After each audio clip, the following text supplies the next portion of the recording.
Well, we got a bunch of work to do today, friends. Last night, Tin Man plugged in. Right now, Tin Man's truck. So, one thing about diesels, I kind of stayed away from them because in this climate, if you don't plug this thing in below minus 10 Celsius, it might start, it might not. So, you kind of gotta be prepared. Let's see if this thing's even gonna start. Okay. Open her up. I gotta take all this maple out of the back. It's still in here from what, last week before. I haven't had time, so we'll have to empty this thing out. Okay.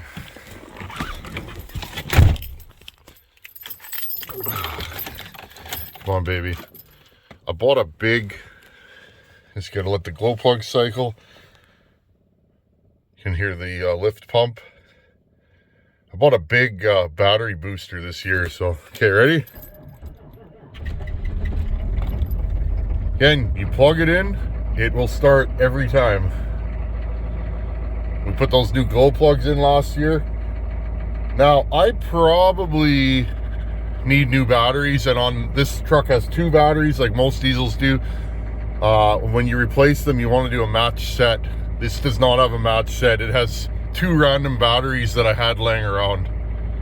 Got me through last year, but okay, let's go start a fire. Getting a little bit of a later start here today.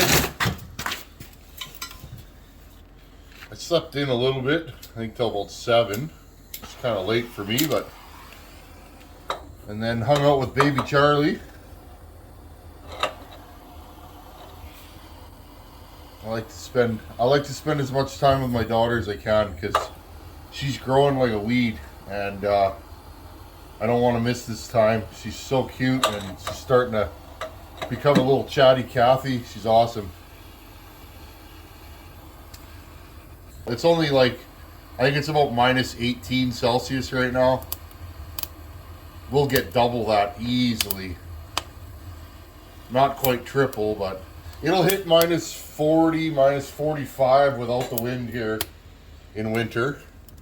And so part of living in the north like I do, and I'm not super north, like I'm in Manitoba, just over top of North Dakota, for those of you that are wondering. But it gets really cold here because we're landlocked. Pretty extreme environment here. So all you do is you gotta plan ahead. You plug your truck in, you make sure you got lots of dry firewood in your shop, and just plan ahead, right? Or you get into trouble. I always leave air in my air compressor. I'm probably gonna smoke out my shop. We're 10-15 minutes into our fire. We're starting to get a nice bed of coals. Look how hot that's burning, friends. And it burns clean. And I got the dampered off already, and that's why I burn this stuff. It lights up like a Roman candle, and it burns hot. This stuff, it doesn't burn for super long, 3 hours maybe, but I already put some hardwood on the top. I put some of that maple on top, and we're good to go. I'll show you guys the chimney. Let's see if there's any smoke coming out of the chimney. I cut these trees down 2 months ago, split them, and threw them into the shop. No seasoning required. They're pre-seasoned wood. You just got to cut the tree down. And we're 10 minutes into our fire. I just threw a couple pieces of maple in there, and look, there's really nothing coming out of the chimney. That maple's just starting to catch. So, like I said, that's good wood. I just thought I'd jump in here. I got Daisy, the stunt dog, with me. She was sleeping. That's what she does when we're in the truck. So, a quick morning of hauling wood. I moved about a cord and stacked it in the wood shed, and then proceeded to haul water. And just like everything else in winter, friends, the first month of winter is usually terrible. You weed out all the weak points in your machinery.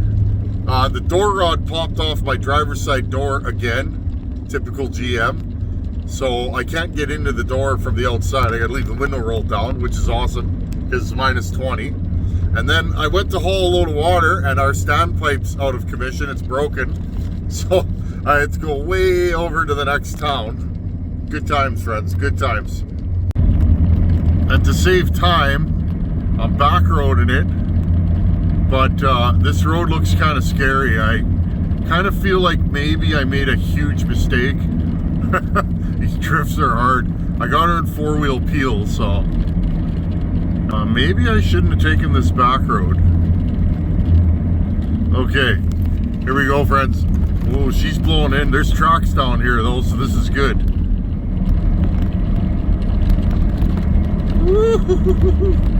Okay, well, I don't know who went there first, but I'm glad it wasn't me. Well, it's the end of the day. Today ended up taking way longer. I put some video at the beginning there of me getting my truck running. The road was blown in. I had to four-wheel it. That was kind of fun. Only problem is with the wood weasel, when you hit four-wheel drive, it's not mechanical, it's electric, which kind of sucks, but it flashes and takes a little bit. What I do is I give it throttle and I let it off. And when I let it off, everything meshes and it shifts. But what happened was, there I am ripping up the road with the wood weasel, and I realized the road's blown in and I'm in two-wheel peel. I hit that wall. I wish I had it on video, friends. I hit that wall and stopped dead, and I was like, ooh. And not close to home, you know, typical. Not close to home, and I'm like, oh, this could be bad. Hit the button and it wouldn't shift, so I started going backwards and forwards, a little bit of movement. Those big knobby tires I bought, what was that, last year or the year before? Oh, I don't think I could get that truck stuck unless I'm like buried, like to the doors. But once she shifted, she grabbed, and that thing just hopped out of there. It was pretty funny. Bang, bang, bang, bang. All the way through. Anyhow, I got some wood stacked, and I feel a little bit better. My wood shed's starting to get filled up. I'll keep stacking wood in there till it's full. That shed it's got an angled roof. It's 8 feet by 4 feet. It's like 6.5 feet at the back, and it's like 7.5 feet at the front. So I can almost put 2 cord of wood in there. So, you know, because the cord is 8 by 4 by 4. So it's close. It's not quite 2 cord, but once I get that thing full, we'll be good for winter. And then I'm put some more firewood in the shop, and then we'll be good to go. Anyhow, it's nighttime, and I did a little welding today, and I want to show you guys what I did. I'm not done it yet by any means, but I started fabbing up a pipe. I might run this on Hogans saw. I'm sure the pipe my brother makes will be way nicer looking than mine. I'm not the best welder, friends. I'm getting better at it, but all I have in here is a 110 stick welder, and it's really hard to weld thin material with something like that. So I do the best I can, but let's have a look-see. And I want to talk about Hogans saw some more, and Jamie Barking spiders. We're going to be doing these coming up, but I want to chat with you guys about what the deal is with both these saws. I'm going to bring you guys in here, and here's Hogans saw. I started mocking up a crazy pipe. I'm going to make this pipe spin all the way around, and I'm not sure how I'm going to exit it, but I think it's going to go straight across here and then exit, and you guys can see it's kind of out in the open, and I wanted to make it so it fits under all the top covers on this chassis. But yeah, I just tacked it together today. Spent a couple hours on this. Ugly welds, but you guys get the idea. And the nice thing is I can get my Allen key straight in there. So kind of cool. I should have this done by the next time you guys see it. Friends, I know you guys are gonna ask, am I selling pipes? No. These pipes, friends, take a lot of time. Like, I could port a saw probably almost faster. I could port a saw and put it together faster than I can build one of these pipes. This is probably 2 hours right now of cutting, shaping. You got to make the flange and everything. So I like to make pipes for special saws. My brother's building a pipe for this saw, so I'll probably run that one. But I want to start hammering out a few pipes. A lot of my saws don't have any pipes on them, so. But yeah, I'm going to cut this straight across. It'll be probably out to here, and then I'll put a little exit on it. I'm going to start usually what I do with these, friends, if you're going to make a pipe, don't make the exit too big. That's a mistake I've made again and again. I'm going to put like a 3/4 inch curvy pipe coming out of this. But if that's too big, and then I'll put another pipe inside and just tack weld it in there. But I think that's gonna be pretty cool. If it works good and it's cool, if Hogan wants it, I can put it on his pipe. This pipe's kind of thick wall, but it welds really nice with my welder, so that's what I'm gonna be using for a bit. I got a bunch of it. It's just cutoffs from work. This stuff I find it in the garbage all the time, so I just grab it.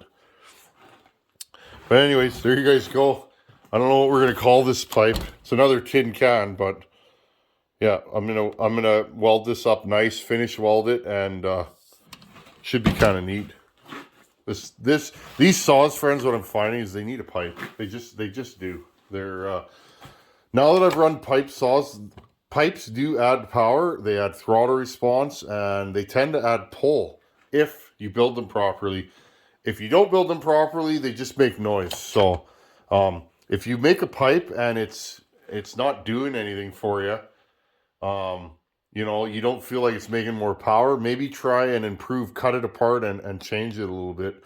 I've learned that just because a pipe looks cool, this pipe might not work at all. I could spend 8 hours on this pipe and still not have it make any power. So I've run the saw with a modded muffler. I have something to gauge it from. And this pipe, I think I'm going to put a little bracket on it, just because it is kind of heavy. But we'll see. Other thing with Hogan's saw, just keeping you guys up to speed on what's going on. This trigger is still sticking. I don't know why. There's 2 ways I can play this. I don't know what the best way is. I have a couple of nice handles here. And you can tell this is an old handle. It's a different color. They kind of changed the orange on these. The earlier saws are lighter in color. But it's like I know this one's minty. It's got no AV mounts on it. Needs a fuel line. But I could literally just unbolt this one and throw this one on there. But I think because you guys are interested in this stuff, I got a lot of good feedback. I think what I'm going to do is change this operator presence lever. It's hard to see what's going on. You can't really see the parts mesh. But I can drive this out and we can change this on another video. Maybe put this one in and we'll see. These things are these are smooth. So I haven't had one stick like this. This is the first time I've experienced that problem. Usually they stick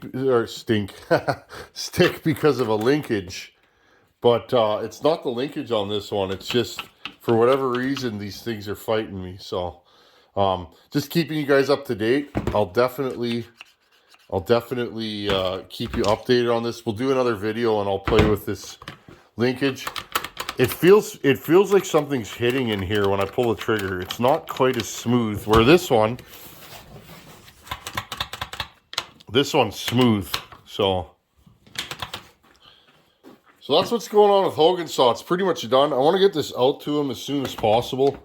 And I don't do much cutting in the dead of winter. And with the amount of snow we have this year, I'm probably not going to be able to get it any wood. So I'd like to get this thing done, put a couple more tanks through it. I fished out this one. The other chain brake I had was no good. It was actually cracked here. Again, this saw is going to be cutting lots. It's going to go into the bush. This is going to be a production saw. And again, with aftermarket parts. But I see no reason why this saw is not going to run. So anyhow, that's what's going on with Hogan's saw. I'll just move it over here and we'll keep going. I got a lot of feedback on spraying this to check for an air leak. A lot of guys were asking me why I test them that way. See, this handle would be nice on Hogan's saw. It's so far away. But who knows what we're going to do. This wrap is a little close. It comes off, but you just got to fumble with it a little bit. Friends, I think I actually might port this saw. There's a lot of interest in it. What would an open port do? I might port this saw the way it is. It looks to be in good shape.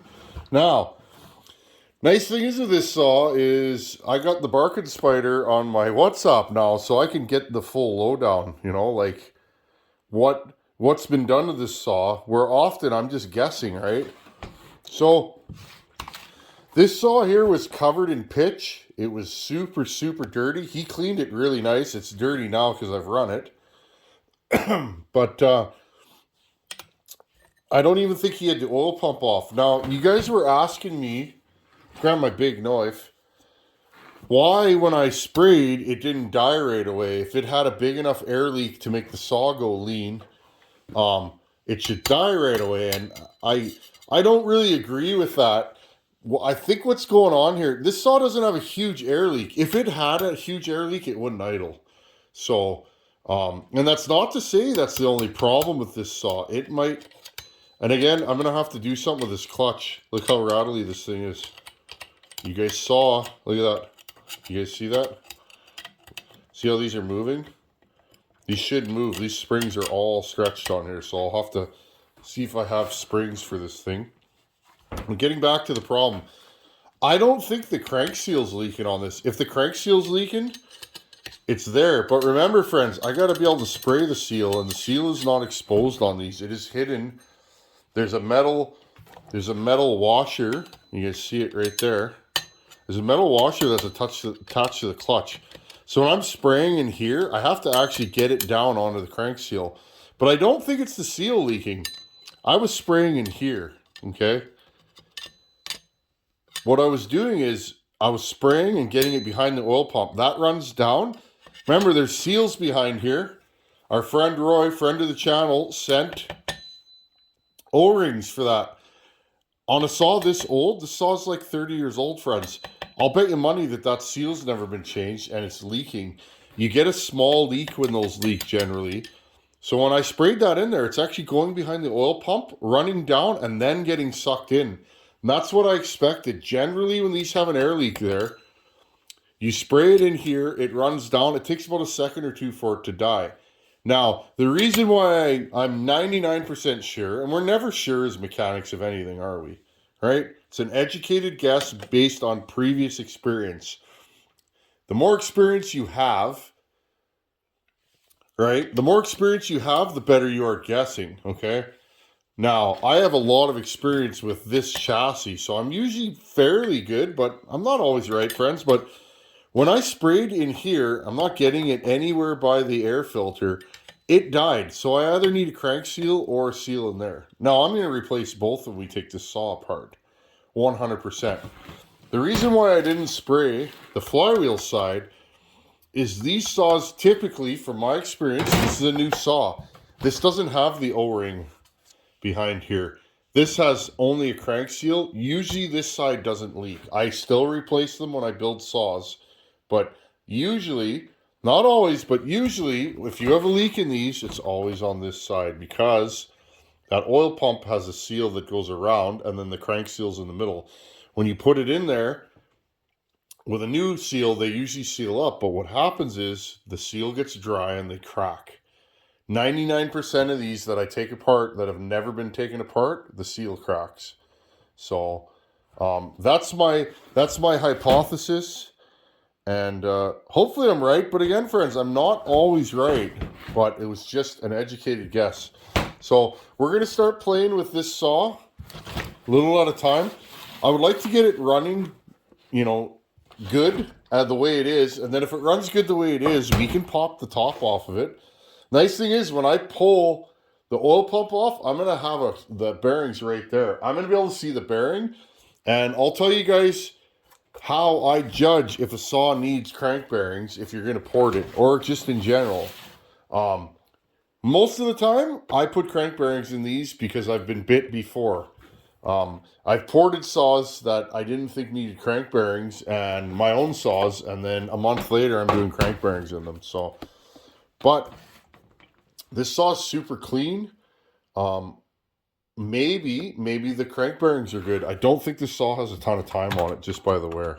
So, anyways, I hope that helps you guys. That's why I was spraying in there, and that's why I think it took a couple seconds for it to die. So, I try and show you guys what I do and kind of why I do it. Okay, I'm just going to sit back down. We'll wrap this one up. This will be a shorter video. Wanted to get something out for you guys today. And I'll try and get this pipe finished before you guys see it again. I'm always trying different pipes. This is just more for fun. Having to cut like 10 different pieces to make a pipe can be pretty labor intensive, but it's fun, right? Some of these pipes I've made, like the one on the home light, that thing was beautiful when it's done, and it works, you know, and Buckin really liked that pipe, you know. So it's just not about the work involved. If it works and it looks cool, you know, it's not time wasted. I think it's time well spent.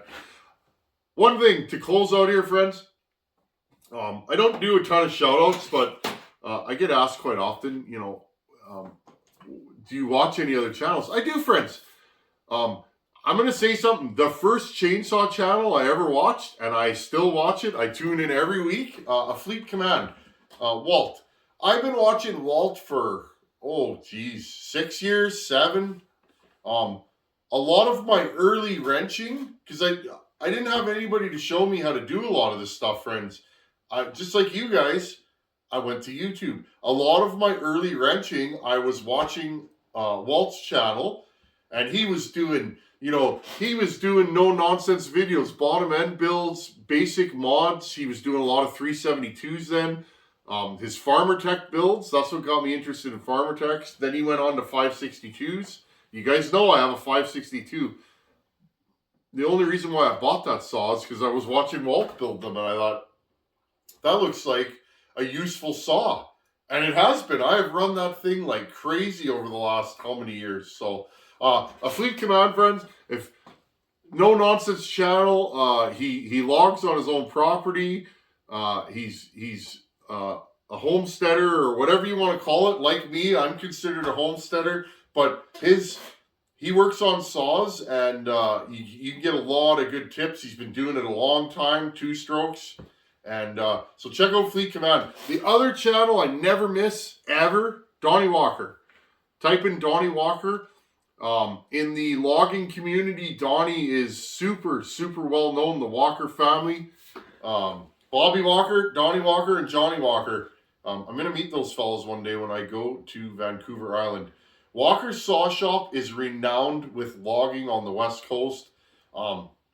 Donnie Walker builds production performance logging saws and been doing it his whole life. His chainsaw knowledge, friends, is incredible. I am lucky to call him my friend. I can usually ask Donnie any question and he knows the answer, because he's just wrenching. He's been wrenching on saws his whole life. He was born into that industry. So,